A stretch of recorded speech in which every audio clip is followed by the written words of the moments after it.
off that exhausting hamster wheel and into balanced living with Dr. Marissa. Promise you joy in the mystery.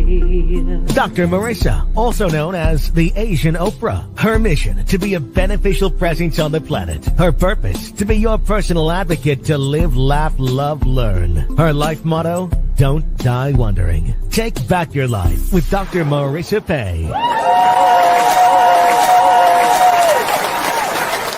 And welcome. You're tuned in to Take My Advice. I'm not using it.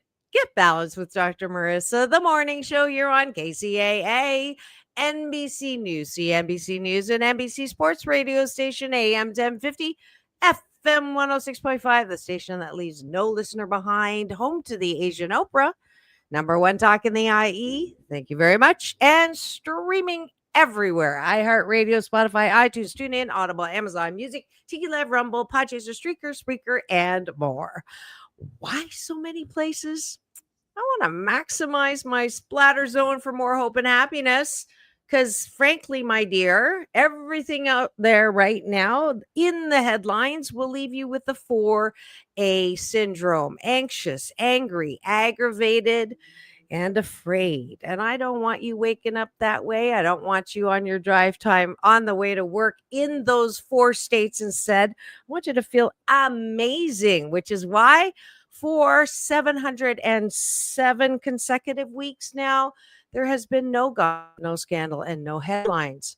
You can get it anywhere else, but here you're not going to get them. You're going to get instead heartlines. You're going to get topics and guests and co-hosts and stories and interviews that tug at your heartlines and also make you learn something new and make you laugh a lot, because that is my favorite sound on the planet. And today is no exception. You'll see I have a handsome young man in studio today. His name is Norman King IV. He's a Los Angeles-based actor, filmmaker, and host, and the founder and CEO of NKIV. LLC, the alphabet soup there. Yeah, he has lived and studied in Paris and Limburg. Oh, I didn't know about that part. Directed several short films, worked for PBS/WETA, and served as head of social media production for the Hollywood musical Adventures in the Great Beyond. A multilingual artist, he continues to write TV and film scripts while advancing his career in the entertainment industry. And he's also experienced myself in his studio on his hot seat. And Turnabout is FairPlay. Did you even know what that expression was? Turnabout is FairPlay? Yes. You did. Okay. I had to make sure if I have to pull out my GenZ dictionary. But please welcome to my studio and my hot seat, maybe warm seat, Norman King.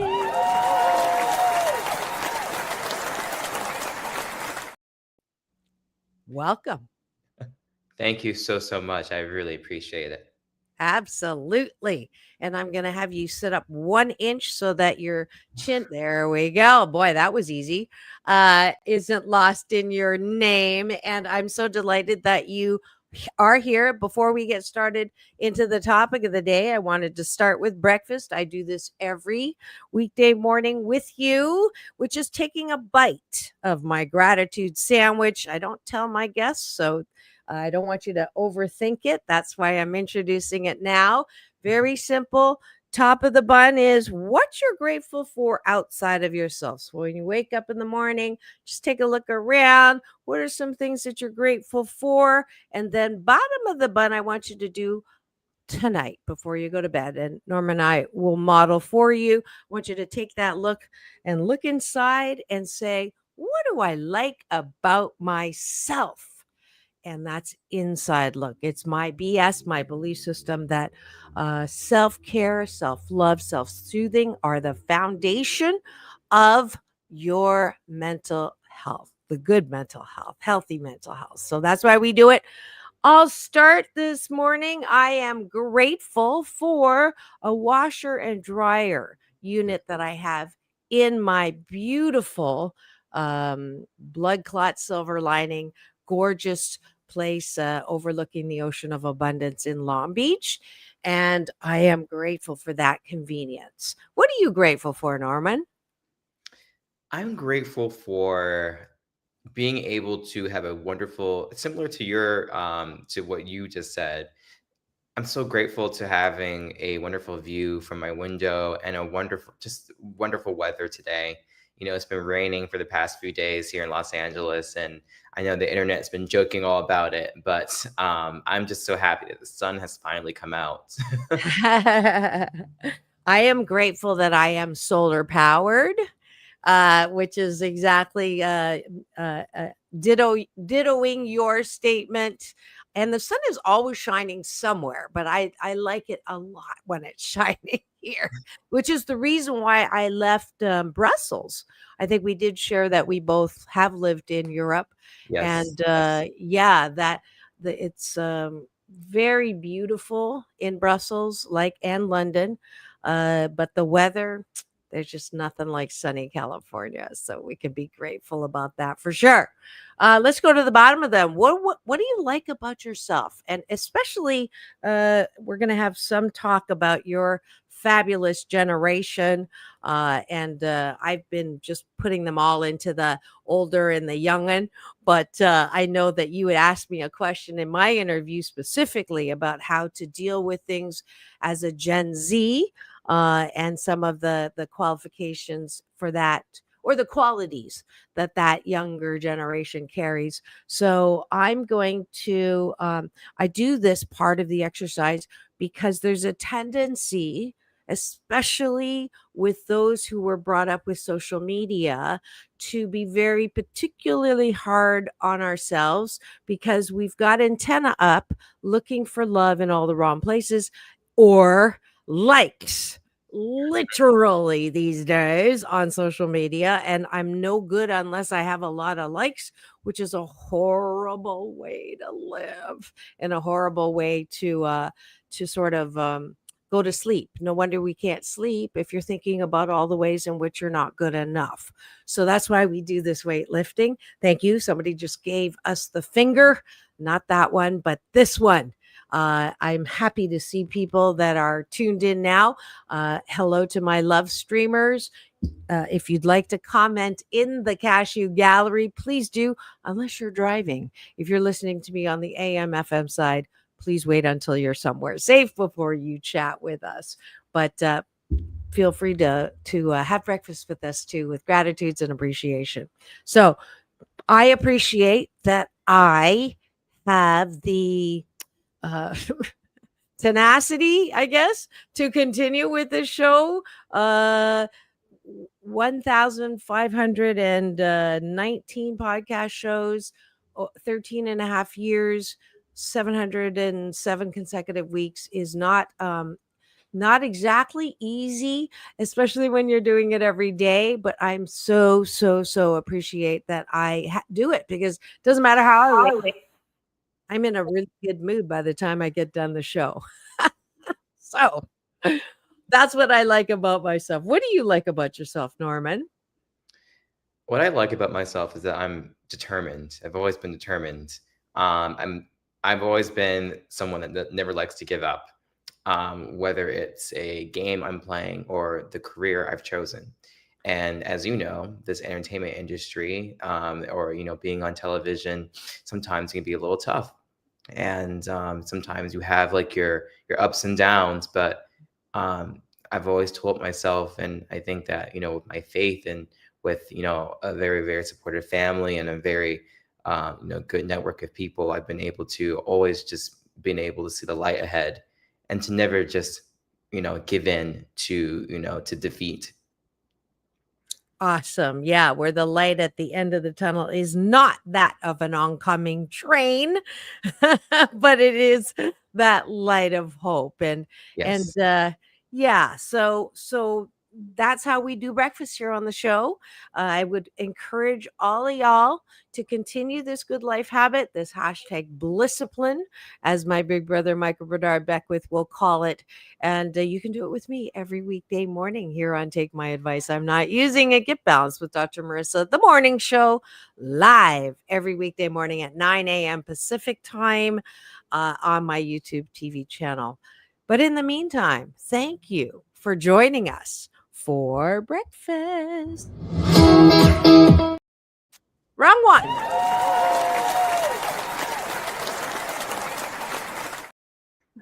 I appreciate my ability to laugh at myself. Perfect. And 88% of the time I'm fabulous, and 12% of the time I step in it. And that was an accidental step.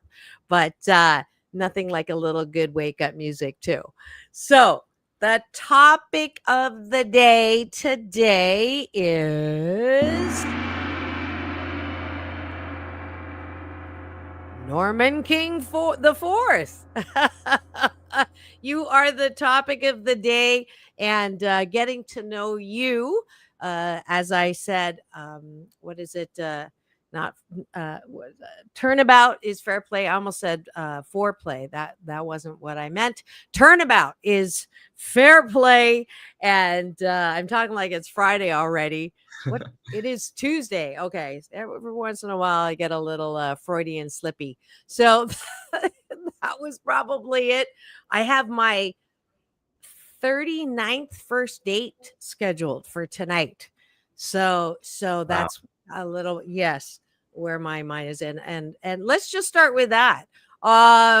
Just for fun, because we heard in the bio what you're doing professionally, and to read his bio, you would think he's, just young looking. He's actually young. He shared with me in my interview. Maybe we'll give something away to the first good guess on the chat, but he definitely is as young as he looks, and has already accomplished a lot. So we'll start with that one. Did you know when you were born, usually I say when you're young, but it wasn't that long, that you would be doing what you are doing, that you're doing today? Did you know? I did. Yeah. I always knew since I was a very, very young child. And I was always writing scripts. I was always, very creative as a very, very young child. And I was always writing like television pilots in my journal. So I started editing from a very, very young age, probably like age 9 or 10, on like Adobe Premiere, making just little clips or just making like little short films. And I always told myself that I'm going to be big one day, and I'm going to, be successful in this entertainment industry. And there was nothing else that I ever wanted to do. I didn't want to be a doctor. I didn't want to be a lawyer. I didn't want to be, a scientist. That was boring to me. This is what I was made to do. Okay. Did you grow up in California? I did not. I grew up in the Washington, D.C. area. Okay. So in the triangle, you were born in DC. Did your parents, you said you had supportive parents. So you said, I want to be a filmmaker. And they said, we're 100% behind you. Yes? Absolutely. Yes. Okay. So kudos to the parents. Hold on. In Chinese, we celebrate the parents a lot. When the kid has a birthday, we also celebrate the parents. So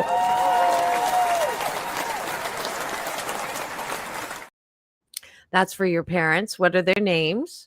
Their names are Wendy and Norman. And they live in DC now? Yes, they do. Okay. And are they in the industry? They're not at all. No, they're business owners, but they're not in the industry. Okay. Did you know that I was one of Women's History Month specials in the DC? Fox DC did a special on me. Wow. That's Yeah, you didn't know that. So I'll have to send that to you. Please. Maybe your parents saw it. But yeah. So, okay. So you're East Coast, transplanting to the West Coast. Where did you work for? I'm being distracted. there's a blimp. I've never seen a blimp outside my window. Let me see if I Wow. can. I have the blinds on. It says Marty, and that's the name of my bonus dad. Oh, it's too late to take a. Wow, that was I'll be weird. He gone. just got out of the hospital. He's 90. He's going to be 96 on next Friday. Oh, wow. So yeah, and I talked about him on Veterans Day. Wow, that was a doo doo doo doo. What caught moment? What are the chances of that? So, where were we? Your parents, Mhm. Washington D.C. Do you have Yes. siblings? I was raised an only child, actually. Okay. So okay. Well, that does I won't say anything about the stereotypes, but certainly you know how to entertain yourself. I do. I do. I keep busy. Exactly. And then how did you get your first job? Just curious. PBS is a great place to start. Yeah. So No, how did that absolutely. happen? Yeah, absolutely. It was an amazing transition from my internship. So I was right out of college. I started my internship at WETA, the station in Washington, D.C. And Awesome. after my internship, I was actually promoted to associate. So I became like a full-time assistant to the executive producer for documentaries and podcasts and other special projects. Wow, that is you were definitely made for that. The path was easy. Now, what did you study in school? Film, I'm guessing? Yes, I studied film and art. So I have a dual degree in film and art from Emerson College and Paris College of Art. Wow. So you went to Paris to study art. I How did. cool is I that? did. I went there to study art and film. So I was studying filmmaking, French New Wave, all different types of, art history. We were able to, live in the Netherlands for a little bit as well to study Rembrandt and all these different, painters that were all over Europe and all over the world. Really, it was a really beautiful experience. Parlez-vous français? Oui, j'ai parle français. J'ai parlé Oui, je 4 vous langues. en J'ai prie. j'ai parle français, italien, anglais, portugais, espagnol et russe. What was the last one? Russe, like Russian. Oh, I thought you said hooch. Um, wait a minute. C'est très bon. Incroyable mais vrai. Incredible but true. And hoe gaat het? Ah, Nederlands? dank u wel. Dank u wel. Ja, Spreek je Nederlands? Ja. ja. And do do a no no no. Dove sei stato tutta la mia vita? Grazie Italian. mille. Italian, do say simpatico. Okay, that's it for the Italian. I dated a guy from Sicilia. Yes, Sicilia, yeah. yeah, yes. So that means where have you been all of my life? So that's pickup line. Obviously, I didn't last with him. And we gotta do it in Mandarin too. 中国人. We have to do it. Day. Yes, he shocked me when I got in his studio with some Mandarin, 讲国语. So the multilingual aspect of your bio, we just got the evidence of that. So that's really great. That's really great.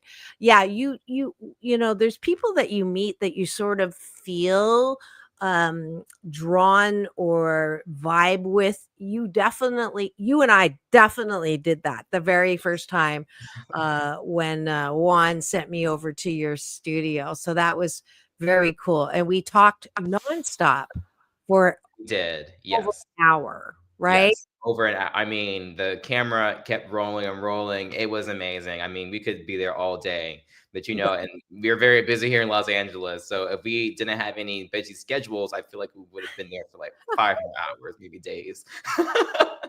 Yeah, he kept asking and I kept answering. So yeah, I yesterday I went looking for the interview and it's not done yet. I'm like, wait a minute. I broke my rule, so you're gonna have to wait to see it. I usually play a little bit of it, but people have heard enough of me. But yeah, that's like super cool. So only child, knew you want to. Oh, Paris. Did you obviously you went to see the Louvre? I did. I did before it was robbed. Yes. Did you know that the architect is my father's cousin?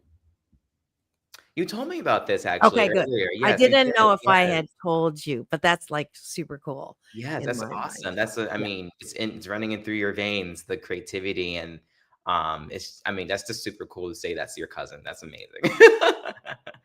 Yeah, he in many of his interviews they ask him where he got his inspiration from, and he said that he would spend his summers at Siziling in Suzhou, so Lion Forest Garden in Suzhou, which is near Shanghai, and my grandfather, so my dad's grandfather and IM's grandfather were brothers, and his side of the family went into banking. Our side of the family was in business and made a lot of money in this kind of weird way that I'm not being interviewed, so I won't tell you.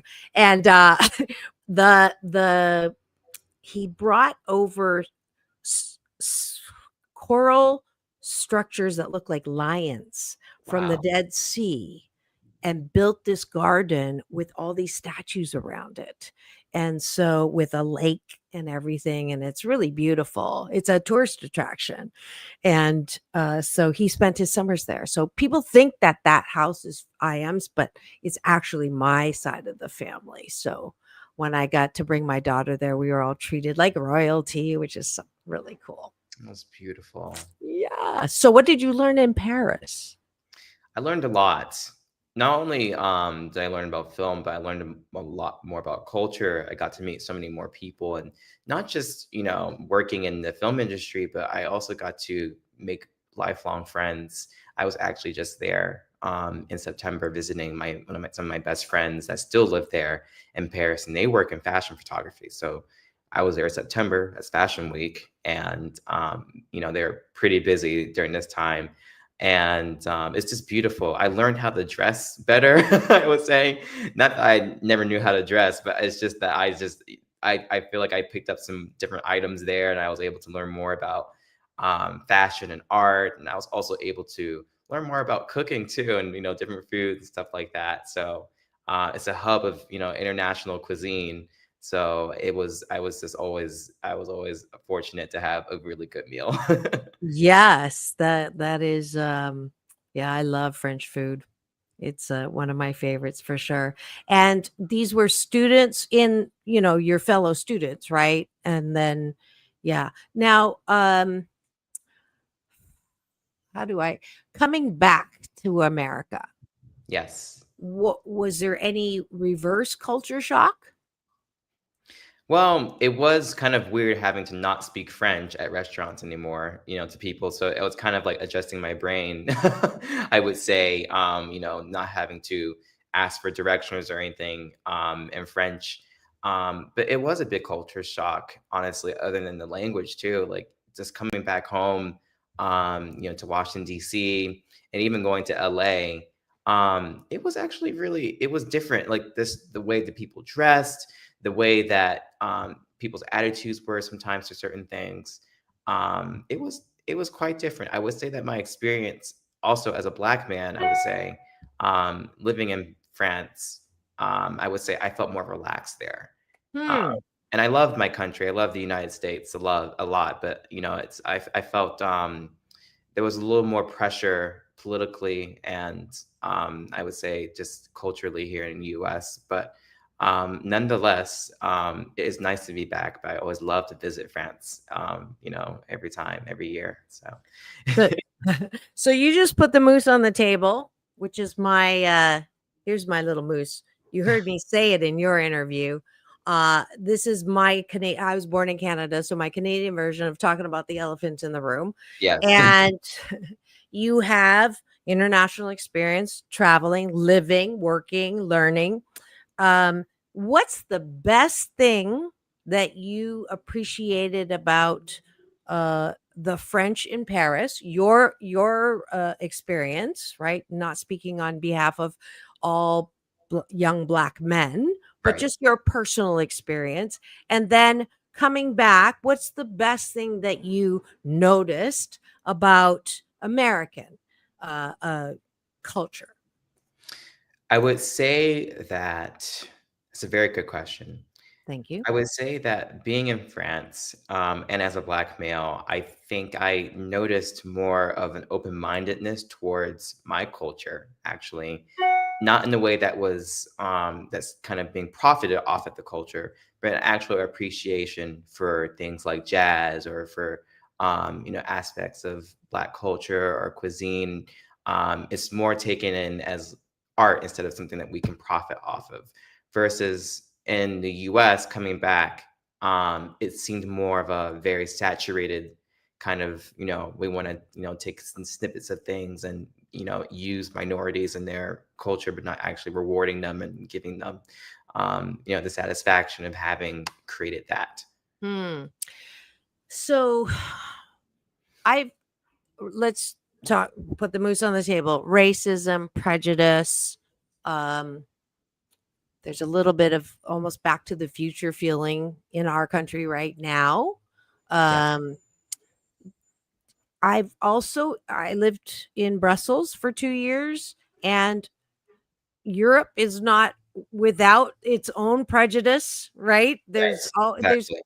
It's like this. Will we ever, in your young experience, will we ever get to that place where we don't look down on somebody based on, the three things that we notice first: gender, age, and race? Do you think that it's ever going to be like that?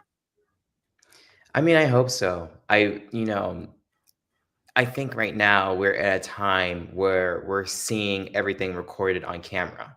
So I think it's not that it's getting worse, but maybe it's just that we're seeing everything put on the internet and we're seeing everything, I guess, broadcasted across the world. So that's why we notice it more.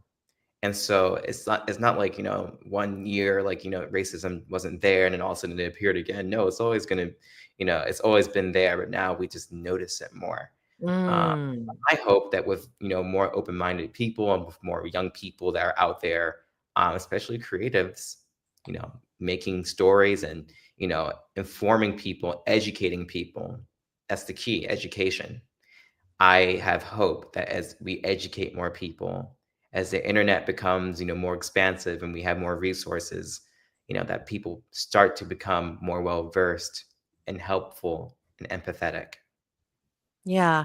Um, it is that is the upside. And I love talking about the benefits instead of always talking about the problems, which is what usually is on the headlines. And social media has been, really criticized more so than praised.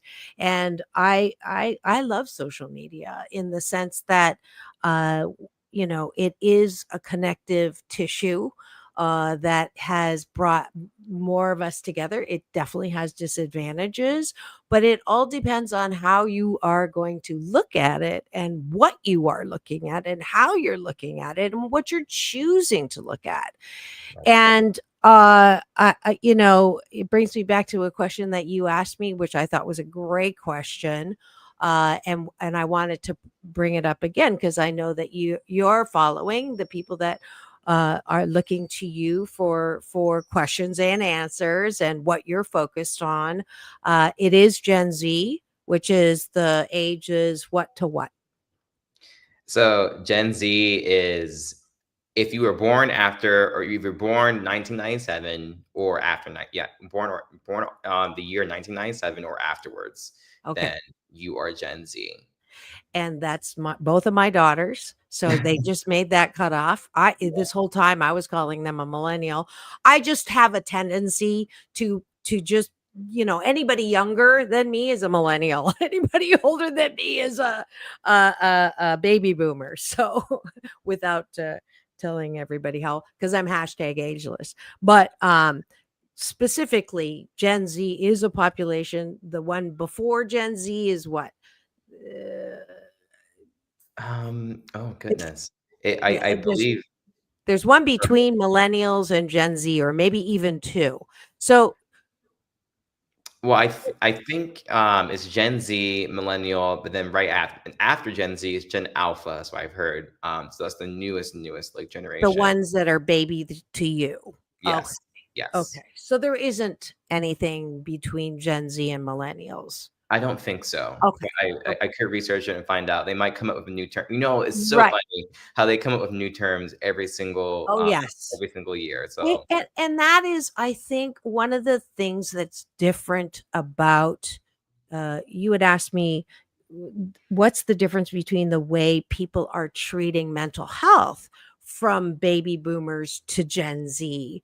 I'd like to explore that, and I see we're on break right now, where I have to pause for news, weather, and traffic. But when we come back, I want to talk about um, many of the things that are seen sort of differently across the generations, because I've got an expert on that generation in studio today. So we're going to come back. I also am going to bring you a really important mini interview in the break, because it's just a beautiful, it's my first astronaut that I've had in studio.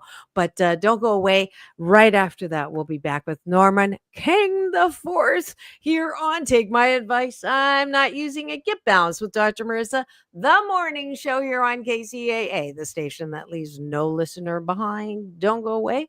We'll be right back. We'll be back in 2 and 2 after news, weather, and traffic.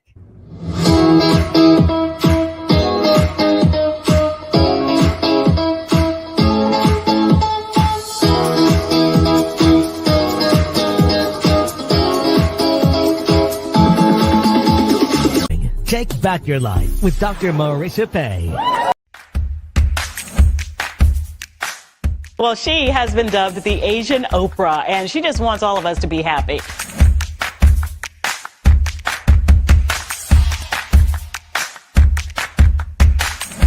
Dr. Marissa, aka the Asian Oprah, says the most important thing you can choose is choosing to be happy. You are tuned into my weekly talk radio TV show called Take My Advice. I'm Not Using It. Get Balanced with Dr. Marissa.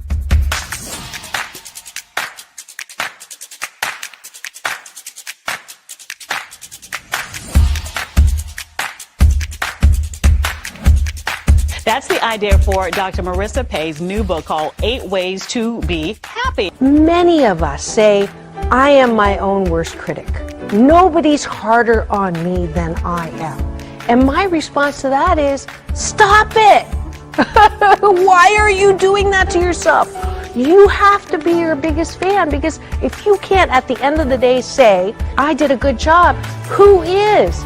We don't have to constantly be angry at the things that are wrong. Why don't we choose to be happy about things that are right? We have the choice. That's our muscle. And life is so amazing if we can see it.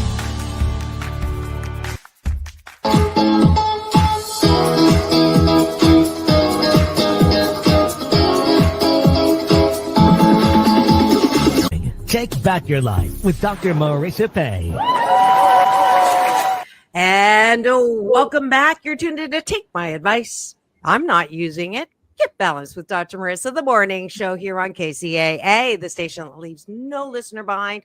Home to the Asian Oprah, #1 talk in the IE. Thank you very much. And streaming everywhere. iHeartRadio, Spotify, and of course, my YouTube TV channel that houses all 1,500 plus shows, but who's counting?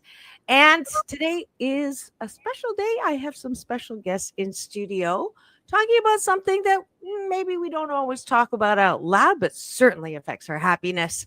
So when we are not feeling well, or our loved ones are not feeling well, Sometimes it's not easy to find the right words, and even more for children.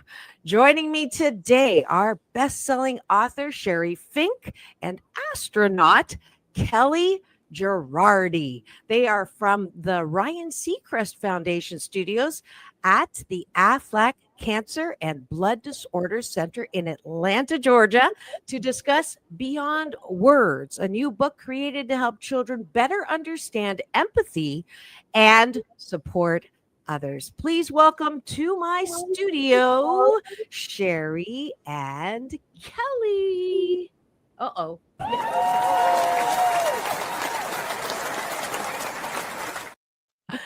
Wanted to make sure you got the applause. Welcome, Sherry and Kelly. Thank you. It's a pleasure to be here. Absolutely. Sherry, what is the motivation for this new book, and how do you see it helping children? Well, Beyond Words is really an extension of Aflac's heartfelt mission to help kids who've been diagnosed with cancer and blood disorders.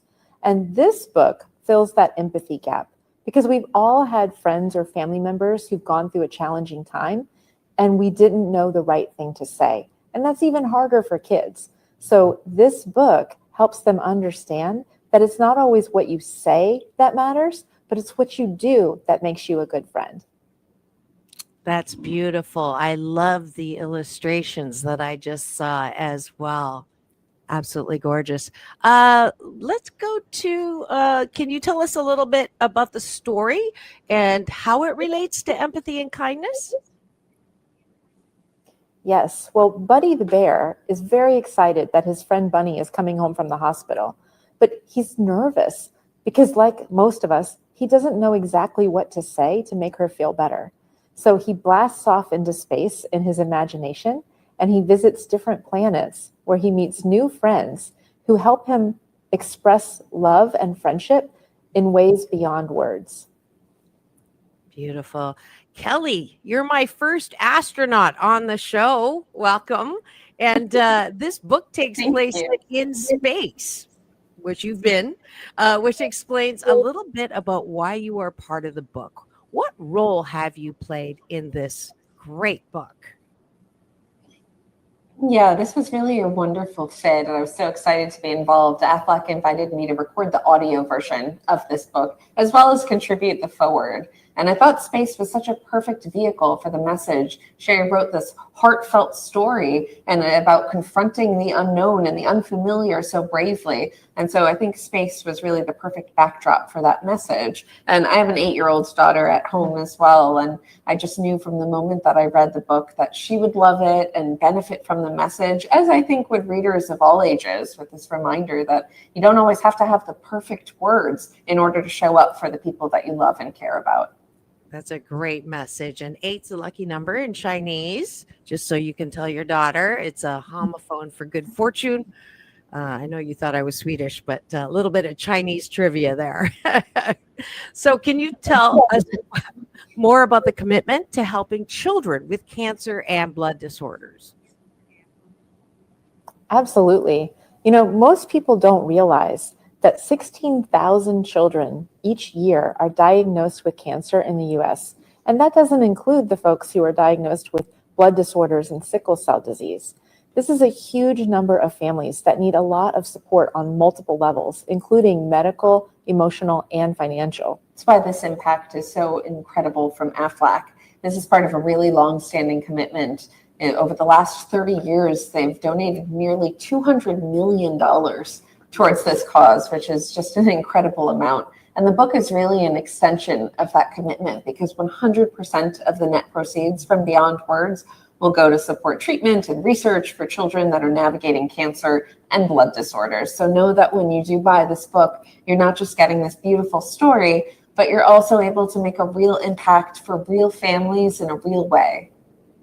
How beautiful is that? And for the work that both of you are doing through this book and for Aflac, I'm giving you Dr. Marissa's Beneficial Presence on the Planet Award. I don't give it to all my guests, but certainly I love to highlight and support these efforts to take some darkness in the world and shed some light on it in such a beautiful and colorful way. Thank you.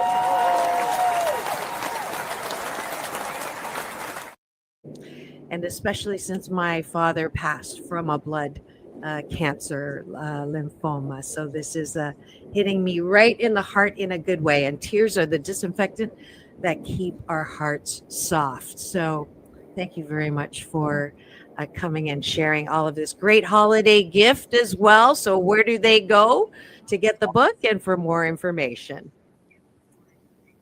You can purchase the book at aflac.com/beyondwords, where you will also find the beautiful audio version recorded by Kelly. Oh, thank you so much. But there's also a lot of really fun content on that site too, so do check it out. There's downloadable coloring pages, as well as a section where kids can write letters of support, encouragement to families who are navigating this right now, which we thought was such a beautiful touch. So that's aflac.com/beyondwords. That is aflac.com/beyondwords. Perfect gift. You know, I'm sure someone who has a kid who's going through this, or a parent who knows someone. So I expect you all to go and pick up that book and help the kids beyond words. Thanks so much, Kelly and Sherry, for coming on today. It's all about balance, peace in, peace out, world peace through inner peace. Thank you so much. Have the best day ever. Thank you.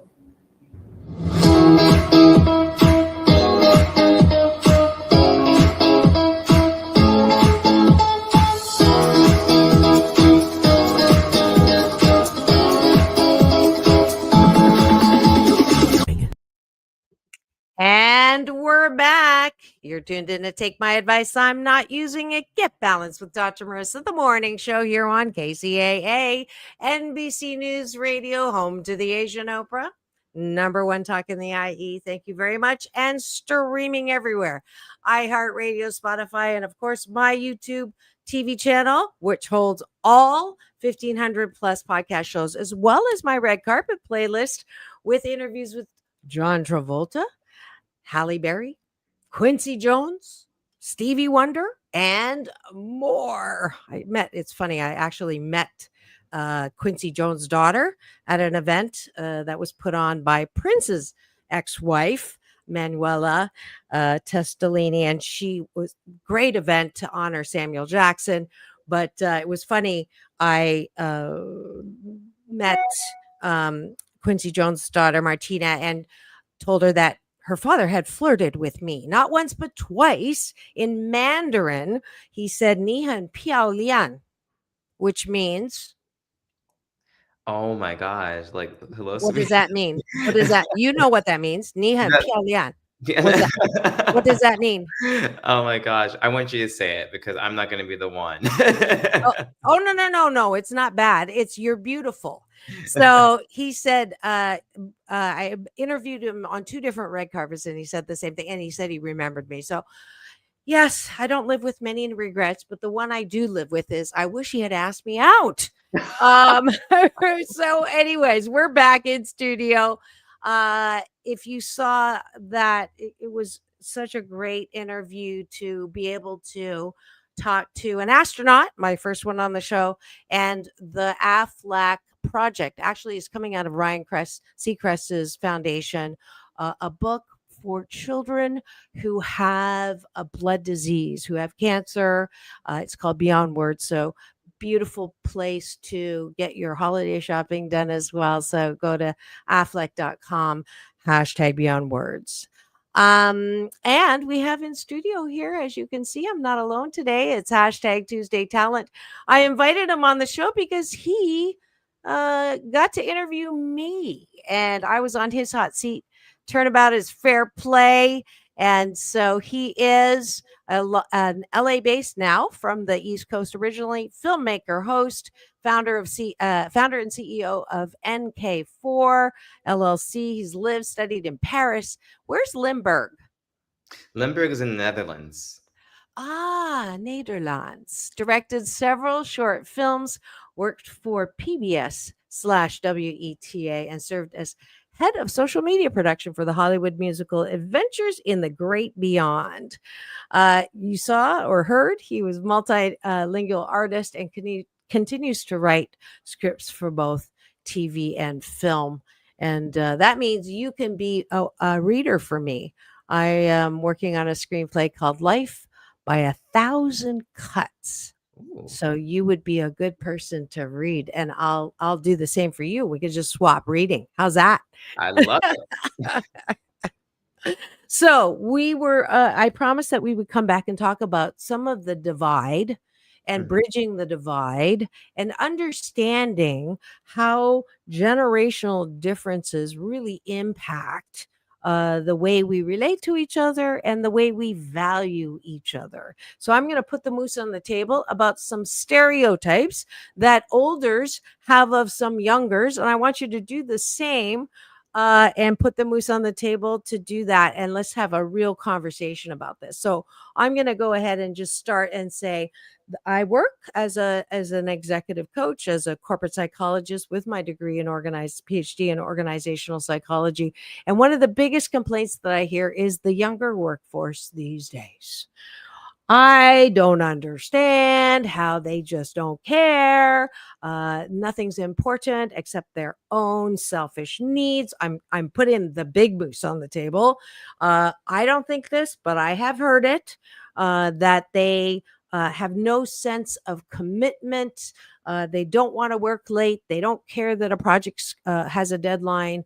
They're more concerned with enjoying their lives and going on vacations they can't even afford. They really are disrespectful. They don't respect my position at work. They're spoilt. They complain a lot. They whine a lot. They're always worried. They have this fatalistic, well, there's going to be no more planet, so who cares? Why bother? You're absolutely right. I have to be selfish because no one else is going to look out for us. And look what you've done to our planet. And don't dare. I'm on a roll. Don't dare criticize us because you guys started it. Okay, so that It's a doesn't. lot. Oh. So does any of that sound familiar to you? Okay, you hear the sirens? The sirens come when whatever I've said is particularly true. Well, from what you're saying, I mean, listen, I've heard the same what you just said. I've heard that like repeated so many times, especially about Gen Z and the workforce. And not to say, yes, there may be a few Gen Z that are entitled, but at the same time, I think we're a very innovative generation, and we find new ways of working that actually save time. So we'd like to work smarter, not harder. Okay, so before we go to the positive, I want you to balance out and give me the stereotype and the group difference and the down negative side, just like Yeah. I have of you about us. I mean, I started it with we've ruined the planet, but go ahead, bring it Okay. on. And this is So not you, but this uh-huh. is what you've heard. This is what I've heard. Okay. So like what a Gen Z person would say about the older generation, right? Like the baby boomers. Correct. Okay, well, basically they'd be like, "Oh, like I'm gonna use my Gen Z voice, like as an actor." So, oh, they're so backwards. They're very like, they're so slow about everything, and like, they don't know how to do anything. They have no sense of like technology. They're very old fashioned, and what else? They are all bigots. They're all like I don't want to listen to anything they have to say because they all think the same. And they're all very closed-minded. And I know more than them. That's not me saying that. That's like, like a typical Gen Z person saying that. So um I'm trying to think of some other things that I was could be more said. brutal. Come on, you got to You you were got more brutal. Yes, I was more brutal. So let me be brutal back to myself. Although I consider myself part of the sandwich generation, which is between the two of y'all, right? Mhm. We're the ones trying to relate to both and connect, right? Yes. And teach the older ones how to use the remote, and then also coach the younger ones on how to, not be so worried or chill out a little bit or not take everything so seriously. But I will say, the older ones can't teach an old dog new tricks. Some of them just have to die. They're not going to change their mind. That's pretty brutal. How's That's that? really brutal. Yes. Okay. So, and again, this is not what we are thinking, but this is what's out there. And the reason why I do this is I want to keep it real, number one. And if we don't keep it real, then we have no way to work towards a solution. So I'm digging up all of the shiitake right now. Okay. And then now I'm going to turn around and treat the shiitake so it becomes fertilizer. All right. So you started to do that. Continue. So, yes, you'll own. What are some of the things that you'll own about the younger generation that is true and not necessarily a compliment? And I'll do the same. Okay. So, for example, yes, the older generation is more close-minded, and there's a reason. When we went to school, and I'm not saying I'm in the older, I'm ageless and I'm in the sandwich, but I'm going to speak in the voice of as an I actor, hear you. I hear you. as Yeah. an actress.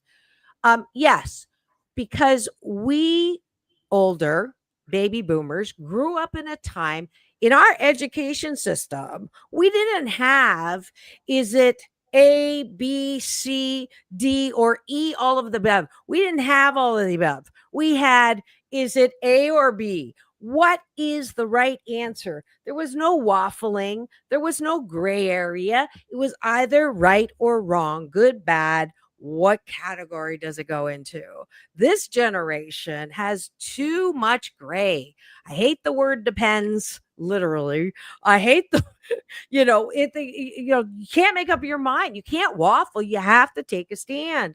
And that leads to that ornery reputation of can't teach an old dog new tricks. But to have a little compassion and understanding that the older generation really did grow up being reinforced for that attitude. Yeah. Does that make sense? It makes a lot of sense. There was, you had to pick a box. Those are the box, that's the box generation, Yes. What this, is that. the answer? Mm-hmm. Right? Versus my generation, Gen Z and younger, I guess I can say we want to break every single box and destroy the forms in the first place. That's right.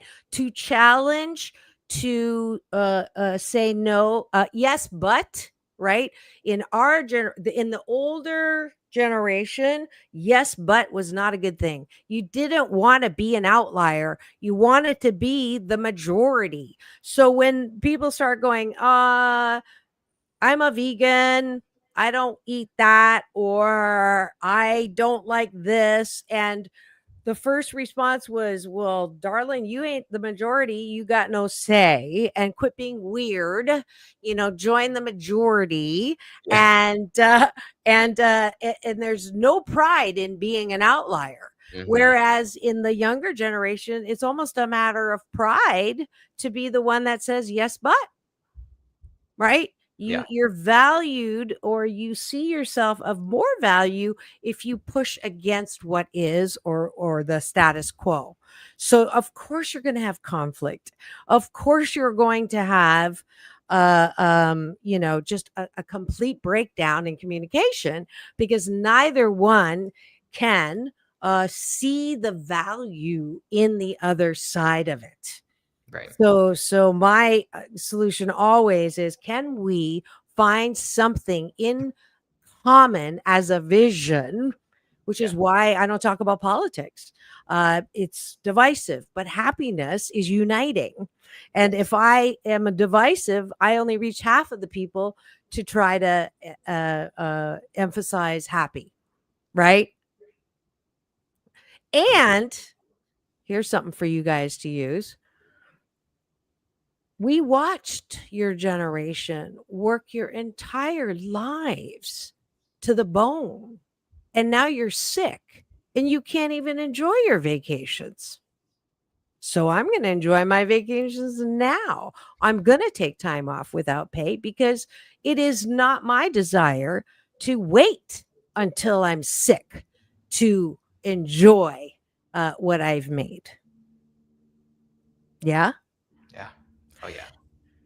And my older coaching for the younger is your insistence on doomsday thinking, worst case scenario, life sucks, will bring you more evidence of that.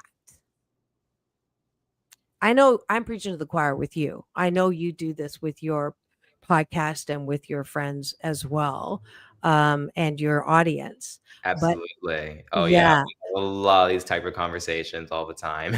Yes. The insistence of worst case scenario for both the older and the younger will bring us all down because we are a collective energy. And the more that you focus on whatever it is, good or bad, will grow bigger. So all of the worrying that's going on with everything, yes, it's important to look at how we're contributing to the environment for sure, right? But at the same time, can we hold the space that Mother Nature also has been around a whole lot longer than we have and has regenerative systems that is doing the work, right? And if we can focus on what is working and the organizations that are doing a good job instead of complaining and marching and protesting about all those things that we cannot change, maybe there's more solution. Yeah. We got to be optimistic about things, less, I would say less pessimistic. And I think it's good that if you lead with positivity, then positive outcomes can happen. There's like a saying, like if you worship worrying, it's like, you want something bad to happen and you worry. But if you want something good to happen, then you think those positive things, and those positive things come to you. Native American saying is that one. Yes. Yes. Worry is a prayer for bad things to happen. What's your motto in life? What is your legacy that you want to leave in 70 years? Oh my goodness. You're 23, I think. 24. Did you just have a birthday since I talked to you? No, my birthday is in April. So okay. Yes, I'll be 25 this coming April. So it's approaching actually soon. What's your birth date? April 2nd. Okay. Go ahead. What were you saying? Your legacy. I'm looking something up right now, but okay. Go ahead. Oh my god. Are you looking up my birthday? This is a really cool book. I was born, guess what day I was born? You were born the day of the Velvet Voice.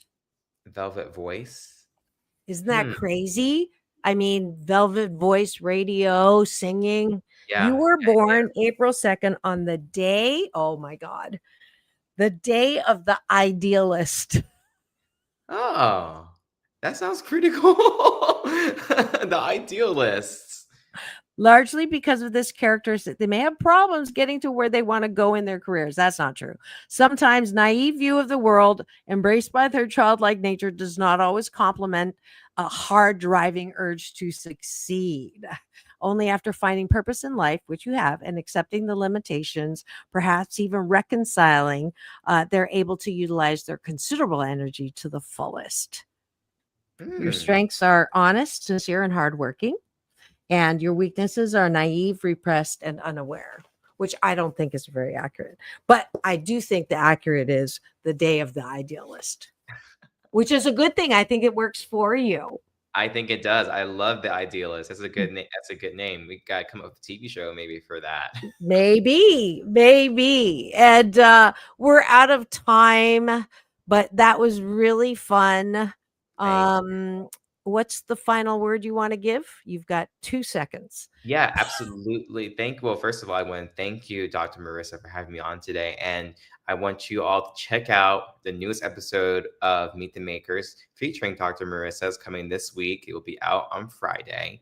And it will be featuring me interviewing the lovely lady here, Miss Dr. Marissa, and talking about all things mental health and entertainment and all of those things in between as well. So check it out. It's going to be all on Instagram, YouTube, and TikTok. It's going to be at Norman King IV Productions. Go follow him, give him the finger. This one, go to his channel, support this young protege of mine now, Norman King IV. It's all about balance, peace in, peace out. World peace through inner peace. Now go and have the best day ever.